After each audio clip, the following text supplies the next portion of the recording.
মানুষ যা পারে আল্লাহ কইলে আবার তা পারে না। সস্তা লোকের কাছে সততা আশা করা ভুল। সস্তা লোকের কাছে যে সততা আশা করে তার মতো বোকা জগতে নাই।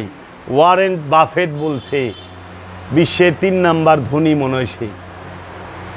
কারণ তুমি সস্তা লোকের কাছে সততা খোঁজো কেন? যে বিক্রি হয়। তুমি এজিদের কাছে সততা খোঁজো, ইবনে জিয়াদের কাছে সততা খোঁজো। ইবনে জিয়াদ তো বিক্রি হয়, ওমর ইবনে সাদ বিক্রি হয়, সীমার বিক্রি হয়। তুমি সততা খুঁজবা হাবিব বিন মাজাহিরের কাছে, যে মাওলা হুসাইনের দুস্তের লেগে জীবন দেয়া দিছে। দেখো তো, এটা তাকে খোদা উপহার দিছে। এই জন্য কিয়ামত এইটাকে বলা হয় পুনর্জন্মবাদ। কোরআনে গুরুবাদ মানে রেসালাত, আর কিয়ামত, এই দুইটা গভীরভাবে সম্পর্কযুক্ত। কিয়ামত আর রেসালাত। 4টা প্রশ্নের জবাব দেন, 3টা প্রশ্নের জবাব দেন। 3টা প্রশ্ন করবো না? মান রাব্বুকা, মান দিনুকা, মান নবিউকা।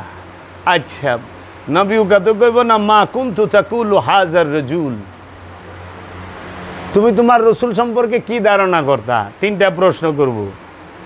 এখন কথা হইল, প্রশ্নটা করব কারে? মরা লাশে রে না জীবিত নফসে রে? কোনটা রে? উত্তর কি নফসে দিব না লাশে দিব? লাশে উত্তর দেয়? লাশে উত্তর দিলে তো যখন এলাকার মানুষ আইসে লাশের কাপড় খুলে, ওই বেটা কি করস, তোর কি শরম লজ্জা নাই? আমি তোর চাচা লাগি, তুই আমার কাপড় খুলস? এলাকার মানুষ গোসল দেয় না? বাইস্তেরা, বাইকনেরা, ভাই বেড়াদাররা, দাদা নানারা গোসল দেয় না? মেয়েদেরকে, মেয়েরা ওই যে নাতি নাতকুররা বইনেরা করায়। তো এমন কোনো জায়গা আছে যে এই জায়গায় বেলেট চালায় না? মোরায় কথা কয়? কে কথা কয় না? কারণ ওটা তো মরা লাশ, ওনে নফস নাই। কথা তো কইব নফসে, লজ্জা তো পাইব নফসে, স্বাদ নিব নফসে, দেখব নফসে, শুনব নফসে, খাইব নফসে, হাঁটব নফসে, বলবো নফসে, সব নফসে করে। এর লেগে নফস নাই। লঙ্গি খোলাইলেও কিছু কয় না, উপতা করলেও কিছু কয় না, শীত করলেও কিছু কয় না, গেটি দইরা ঘুরাইলেও কিছু কয় না। এক ডিবে আতর এক সুটে বুগল তলায় মাইকা দেয়, হাই হাই রে, কিচ্ছু কয় না। আর ওই এক ডিবে আতর আপনার বুগল তলা ওখানে মাইকা দিয়ে খুইলে এনতে শিকার পারতে পারতে বাইর যাবেন। কারণ এত দগ জ্বলা যাবে ওই জায়গা। এটা তো খাঁটি আতর না, এটার মধ্যে কেমিক্যালটা বোঝায়, কিন্তু মরায় মাতে না। যে হারে করপুল ঢুকায়। আচ্ছা, আপনার মধ্যে ওখানে নফস আছে, নাকদা তুলা ঢুকাই ফাটাইয়া দিব সটকে না, কি করস তুই, আমরা মারবি নি? আর যাইতে কান দেয়া নাকদা তুলা ঢুকাই দেয় না, জানি হাওয়া লিক কোনা হান্দা না হয়, ভালো করে আটকায়। হ্যাঁ,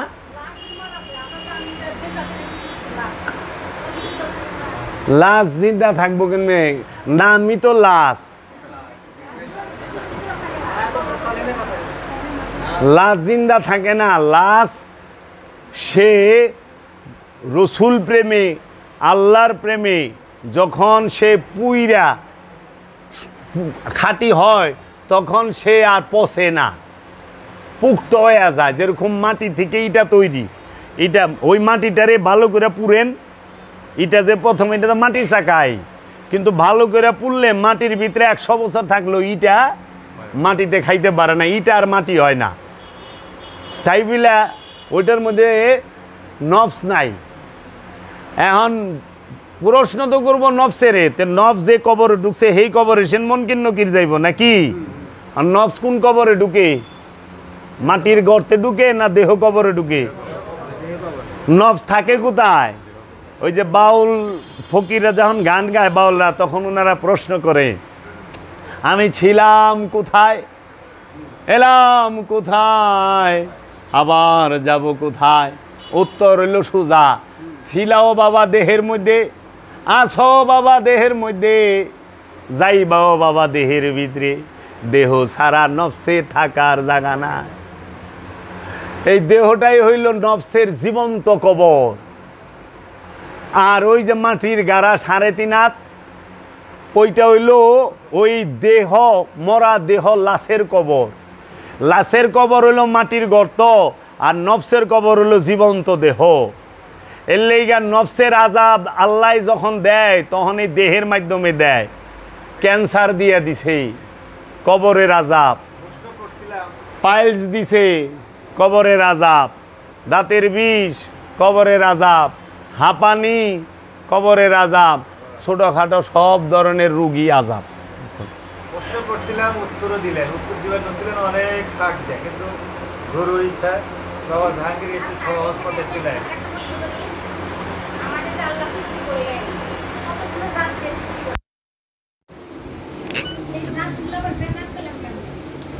আল্লাহ আপনার জাতটা সৃষ্টি করছে না সিফাত দিয়ে সৃষ্টি করছে।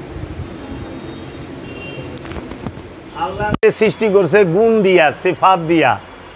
এই সিফাতকে আপনি নষ্ট করছেন, গুণাবলী নষ্ট হয়। জাত দিয়া তো আপনি সৃষ্টি করে নাই, আপনি নিজেই কইছেন জাত সৃষ্টি না, জাত হইল স্রষ্টা।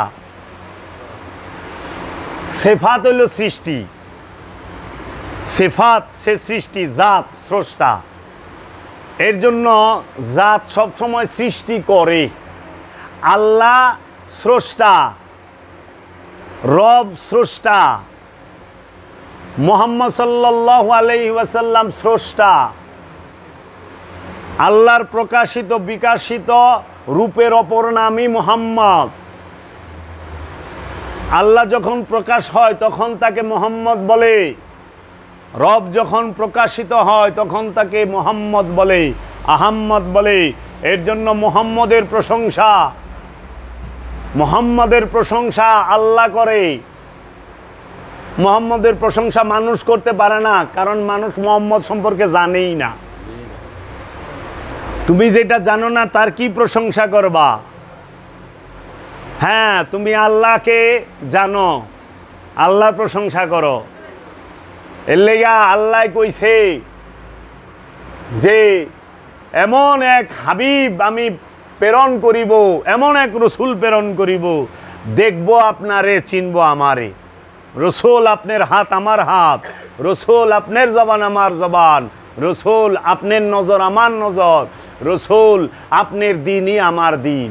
আই হায়, আল্লাহর দিনই রসুলের দিন, রসুলের দিনই আল্লাহ।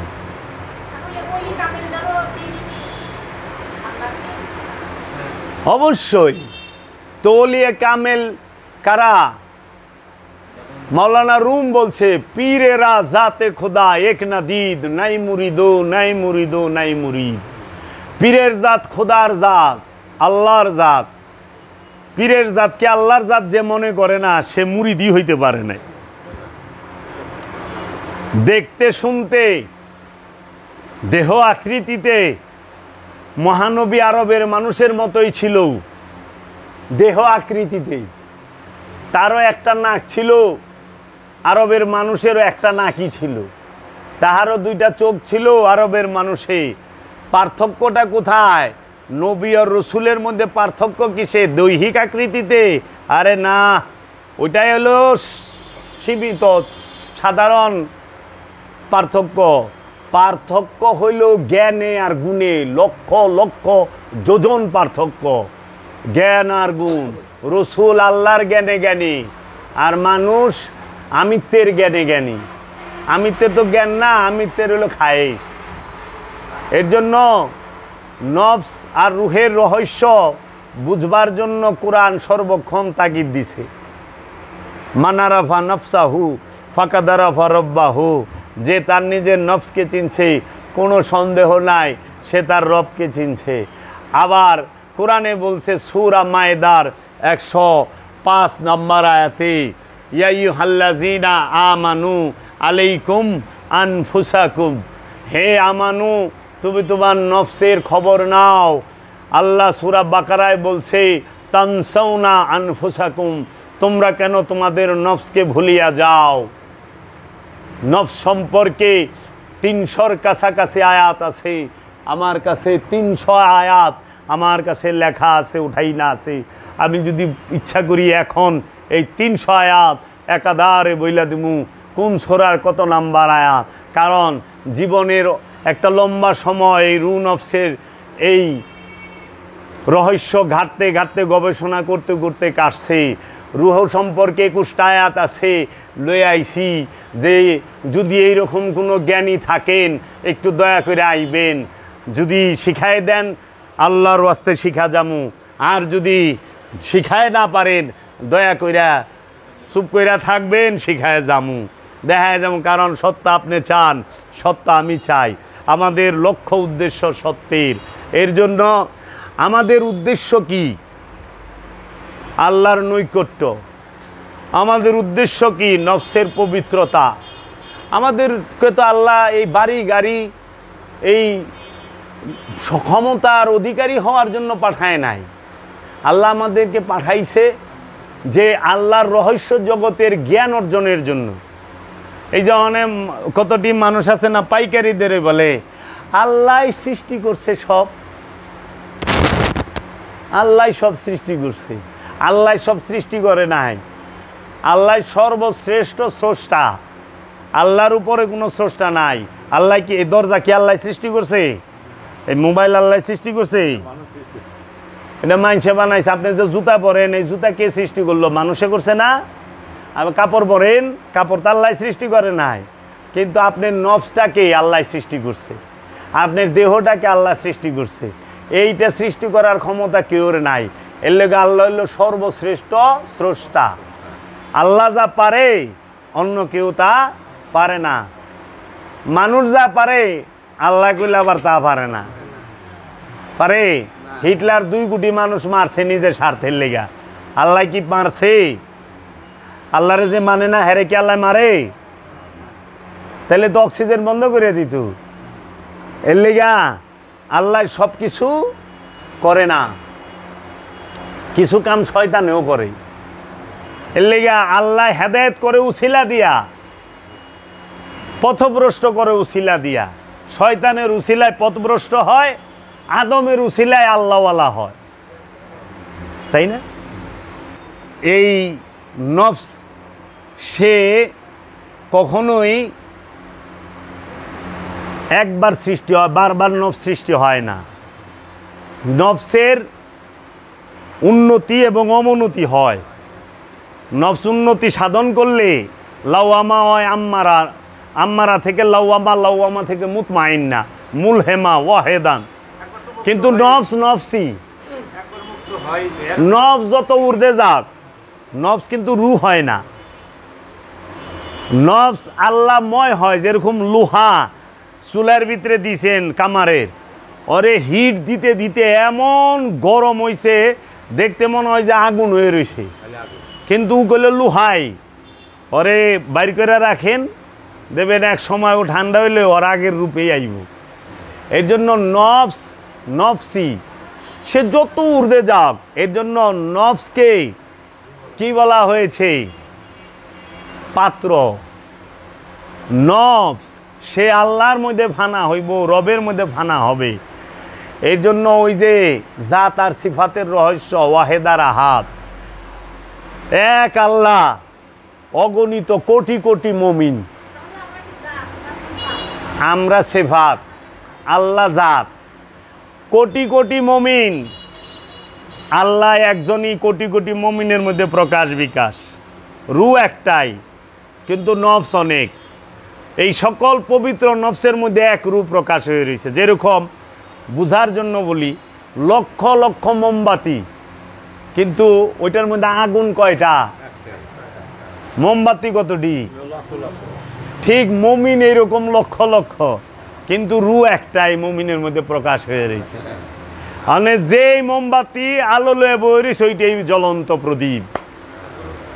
এর লেগে একটা মোমবাতি থেকে যদি আপনি 1000 মোমবাতি ধরান, ওই যে মোমবাতি প্রথমে ধইরা ছিল ওর কোনো আলো বাড়বেও না, কমবেও না, ওর নিববেও না, উফিরা জ্বলবেও না। এর জন্য নফস পরিশুদ্ধ হলে কি রূহ ফুৎকার হয় না? হ্যাঁ, রূহ ফুৎকারের মূল শর্তই তো নফস পবিত্র হইতে হবে। মানে আপনি প্লেট পরিষ্কার না থাকলে কেউ খাওয়ান দিব? যে খাবার দিব জি হ্যাঁ, আত্মাটাই রূহ। রুহের বাংলা কয় আর কি আত্মা।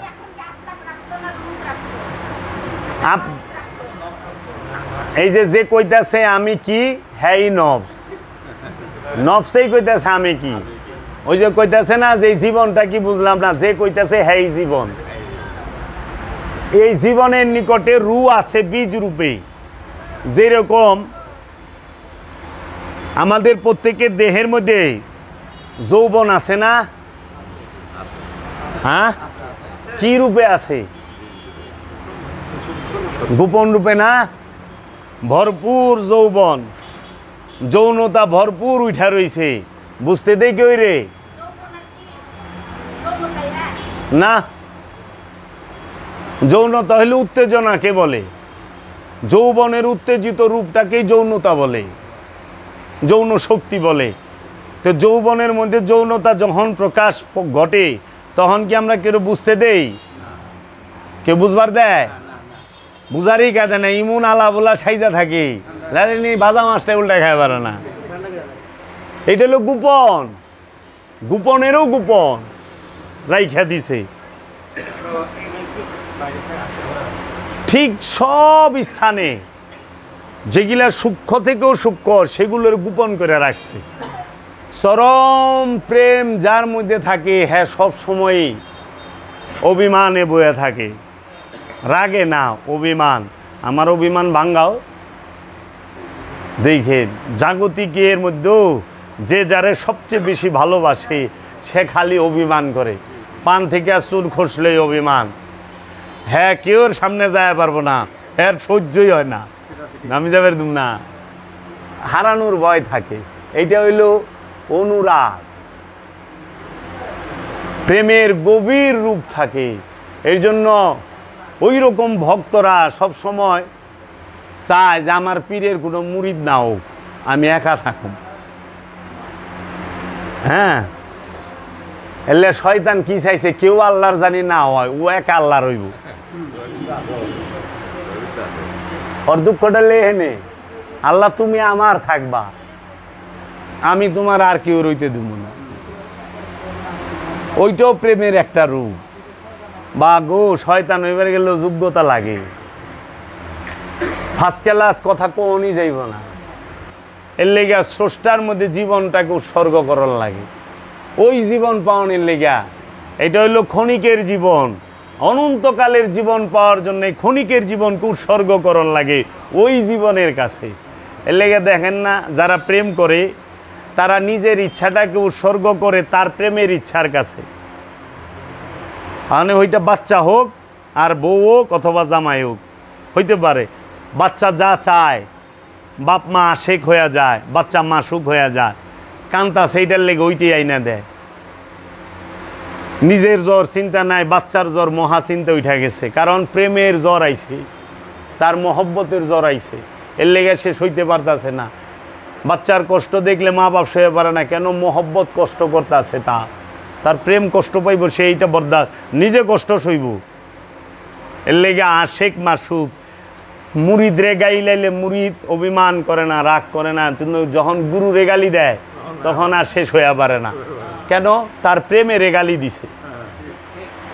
এর জন্য কারো ভালোবাসাকে অবজ্ঞা করেন না। আমার হিয়ার মাঝে লুকিয়েছিলে, দেখতে আমি পাইনি ওগো, দেখতে আমি পাইনি। আমার হিয়ার মধ্যেই তো হ্যাঁ লুকায় রয়েছে। সহজ কথা সহজে কইলে মানুষ বুঝতে পারে না। রবীন্দ্রনাথ ঠাকুর রে তার শিষ্যরা কইছিল, গুরুজি এত কঠিন করিয়া কথা বলেন, বুঝিতে পারি না, একটু সহজ করিয়া বলিবেন। তখন রবি ঠাকুর কইছিল, সহজ কথা বলতে আমায় কহজে, সহজ কথা যায় না বলা সহজে। সহজ কথাটাই সহজে কখন যায় না। আল্লাহ যদি কোরআনে কোথাও বইলা থাকে তুমি যায় না মাঝে সেজদা দাও, পাটির মধ্যে সেজদা দাও, তাইলে আমরা মাটিতে পাটিতে যাই না মাঝে সেজদা দিমু, কার্পেটে সেজদা দিমু। আল্লাহ তো মাটিতে পাটিতে যাই না মাঝে কার্পেটে সেজদা দিবার কয় নাই। আল্লাহ কইছে আদমকে সেজদা করো, আল্লাহ কইছে নবীরে সেজদা করো। ইউসুফ নবীর বাবা ইয়াকুব নবী সেজদা করছে। কোরআনে সূরা ইউসুফের 100 নম্বর আয়াত খুইলা দেখেন, জানি মার পায়ের নিচে সন্তানের বেহেশত, এই মাইদি পুলারে সেজদা করছে। এটা কি মানুষকে সেজদা করছে? কখনোই না। মানুষকে সেজদা করা হারাম। মানুষ তো সকলে, আপনারাও। আমি কি আপনাকে সেজদা করছি?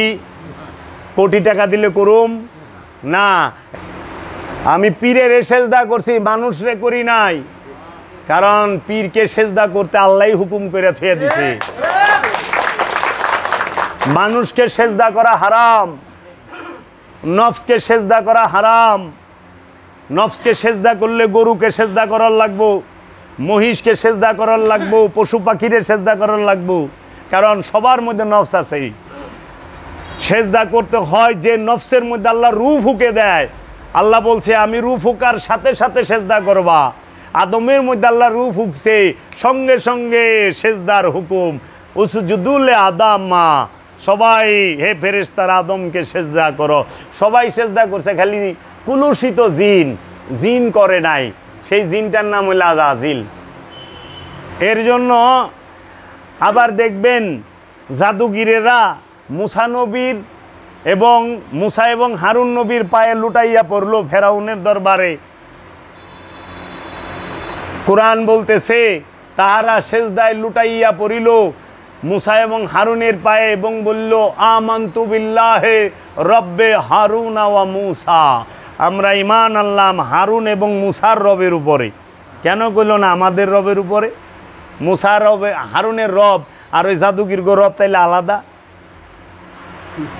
এরকম সূক্ষ্ম দর্শন নিয়ে, এর জন্য কোরআনের মূল বিষয় কেউ গবেষণা করে নাই। এরা খালি ওই যে ফাজাইল, মাসাইল, ফাজিলাত, এই দোয়া পড়বেন 80 বছরের গুনাহ মাপ হইব। গুনাহ মাপ দেয় কী করুম? নফসের লগে গুণের ফ্যাক্টরি বহায় রাখছি। শয়তান হইল গুণের ফ্যাক্টরি, যেন থেকে গুনাহ পয়দা হয়। তখন শয়তান যদি নফসের লগে থাকে, গুনাহ জীবনে মাপ হইতো? আজকে গুনাহ যেটি মাফ করছেন, কালকে আবার নতুন গুনাহ করবেন আবেদ আলী চাচার মতো। চাচায় কত জায়গায় নামাজ পড়ছে না, সাগরের পারে, মসজিদের মধ্যে, বাসের মধ্যে, লাস্টে আসমানেও গেছে গা, বিমানের মধ্যে নামাজ পড়তে আছে। কি ফাঁকা মুসলমানটা! এই নামাজ পাপ থেকে বিরত রাখলো না তারে। চাচাই বুঝলোই না যে 20 মাইল দূরে গেলে ফরজ বিষয়টা অর্ধেক হয়ে যায়, আর 100 মাইল দূরে গেলে তারও বেশি থাকেই না 3 দিন পর্যন্ত। আর উনি আসমানে গেছে, তার বড় নামাজ পড়বার লইছে বিমানে। চিন্তা করছেন আজান শুনলো কেমনি? আসমানে তার কেউ আজান দেয় নাই। এর লেগে বড় ঝামেলা না বুঝা এবাদত করলে। তাই আমার জান শরীফ শাহ সুরেশ্বরী বাবা বলছেন, নূরে হকে হক আছে, হক চিনো আগে, পারো যদি আবাদত করো শেষ ভাগে, না চিনিয়া আবাদত করিবে কাহার, ভূতের বন্দিগি হবে, হবে না খোদার। মুর্শেদ হাসরে গতি খলিফা নবীর, শত নবী সাথী নহে কিন্তু নিজ পীর। তব জন্য তুমি যদি খোদা বলে ডাকিবে হাজার, না শুনিবে খোদা তাহা হাদিসে প্রচার। পারো যদি পীর মুখে বোলাও কেবল, ডাকে ডাকে ডাক পাবে বৃথা যাবে না। কারণ আমার ডাক আল্লাহ কেন শুনবে না? একটা কারণে, আমি শয়তান যুক্ত নফস। আর পীরের ডাক আল্লাহ কেন শুনবে? কারণ শয়তান মুক্ত নফস। মেয়েরা আল্লাহর ওলি হয়, মেয়েরা আল্লাহর আব্দুহু পর্যায়ের ওলি হয়, মেয়েরা আমানু হয়, মেয়েরা মুমিন হয়।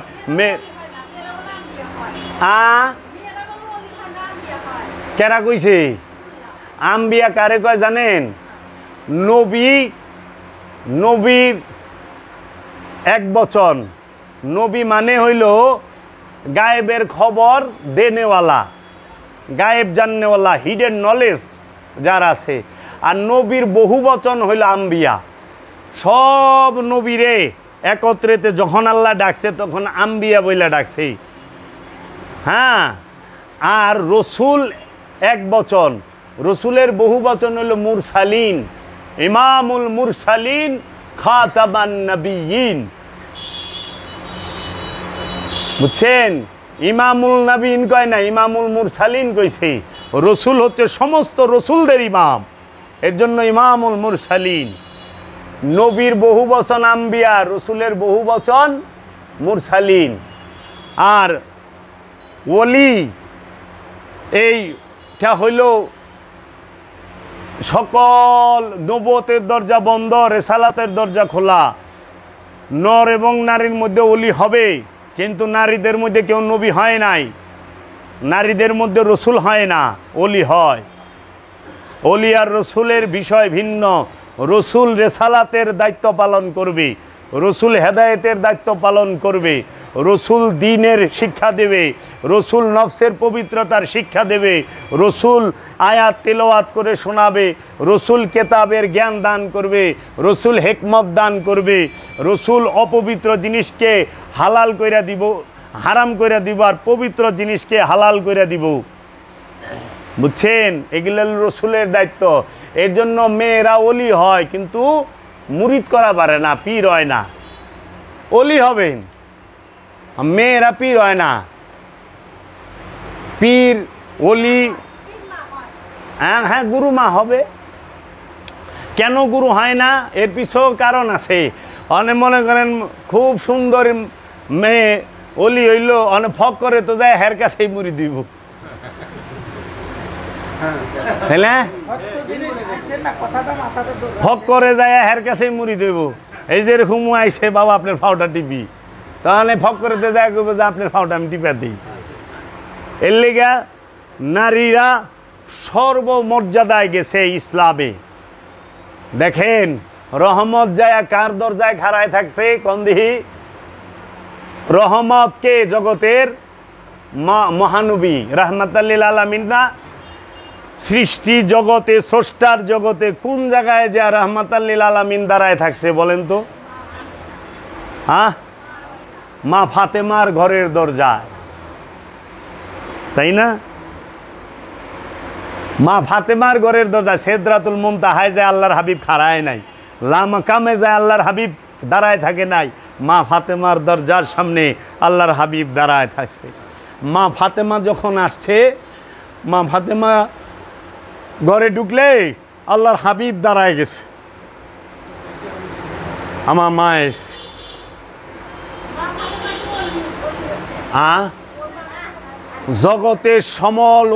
জগতের সকল অলিরা ইমামরা মা ফাতেমার ঘরে থেকে আইছে। অলি গো মা, ইমামের মা, সৈয়দের মা, মুহাম্মদ সাল্লাল্লাহু আলাইহি সাল্লামের মা, তাই তাকে বলা হয় জগৎ জননী। কারণ জগৎ জননী কেন? তিনি সবার মা। এলে আমরা মা ফাতেমা কই। ওই যে অনেক মোল্লা কয় না মা ফাতেমা বলে শিরিক বিদাত, বলে যাবে না। হ্যাঁ, রসুলের স্ত্রী উম্মুল মুমিনিন মেয়ে মা হয় কেমনে? আরে তুই এই রহস্যই বুঝবি না। 12 বাড়ির ভাত খায় মাথার তার গেছে সিরে। রহস্য কই থেকে বুঝবো? সকল নারী কি এক? সকল মা কি এক? মা খাদিজার মর্যাদা আর জগতে অন্য কোনো নারীর মর্যাদা কি সমান? মা খাদিজা রসুলকে যে রূপে দেখছে জগতে কোনো নারী দেখছে ওই রূপে? মা খাদিজা যে কুরবানি করছে রসুলের জন্য জগতে কেউ করছে? জাজিরাতুল আরবের সেরা দুনি তার সব সম্পদ মহানবীরে দান করে দিছে। 4 ডিসিম 5 ডিসিম জায়গা না, জাজিরাতুল আরবের সেরা দুনি রসুলরে দান করছে। জগতে এত বড় দান দ্বিতীয় কেউ করে নাই। এত বড় দানব পৃথিবীতে 1 নম্বর দানবীর কে? মা খাদিজাতুল কুবরা। পৃথিবীর মধ্যে মহানবীকে কুমার রূপে কে পাইছে? মা খাদিজা। যে মহানবী কুমার ছিল, তাহলে মা খাদিজার মর্যাদা কয়? মা খাদিজার স্বামী সরকারে দু আলম, মা খাদিজার কন্যা মা ফাতেমা, মা খাদিজার মেয়ের জামাই মাওলা আলী কারামাল্লাহু ওয়াজহু, মা খাদিজার নূরের সন্তান মাওলা হাসান মাওলা হুসাইন, মা খাদিজার রক্তের নাতি মাওলা হাসান মাওলা হুসাইন। মা খাদিজারে দেখছেন কত মর্যাদা মা খাদিজার? মা খাদিজার ঘরের থেকে গাউসে পাক আব্দুল কাদের জিলানী আইছে।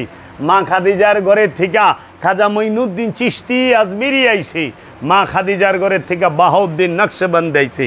পৃথিবীর সকল ওলিয়ে কামেলরা সবাই মা খাদিজার ঘরে থেকে আসছে, মা খাদিজার বংশ এরা। হিসাব আছে, কোনো মৌলবী মুন্সি মা খাদিজার ঘর থেকে আহে নাই, হিন্দার ঘরের থেকে আইছে। বুঝছা বাবা, ওলি আহে মা খাদিজার ঘর থেকে, মা ফাতেমার ঘরের থেকে। আর মোল্লা ওহাবি আহে কার ঘরের থেকে? হিন্দার ঘরের থেকে। ওহাবির জন্ম হিন্দার ঘরের থেকে, আর অলির জন্ম, অলির আগমন মা খাদিজার ঘর থেকে। তাই সেই মা খাদিজা, তো আমার মার কথা আমি তো গুমু, আপনার মার কথা আপনি কইবেন না? যার যার মার কথা হ্যাঁ কইব, তো জাগো মা হিন্দা, হেরা হিন্দার পেঁচাল পারবো, আর যার মা খাদিজা সে খাদিজা মার পেঁচাল পারবো। আমার মা তো ফাতেমা, আমার মা মা খাদিজা, আমার মা মা মরিয়ম, আমার মা মা আসিয়া, এরা মা হাজেরা, সবাই আমার পূজনীয়, তাদের পায়ের নিচে আমার জান্নাত। কোন মায়ের পায়ের নিচে জান্নাত? যিনি জগৎ জননী, তার পায়ের নিচে জান্নাত। বুঝছো গো? আগে জানো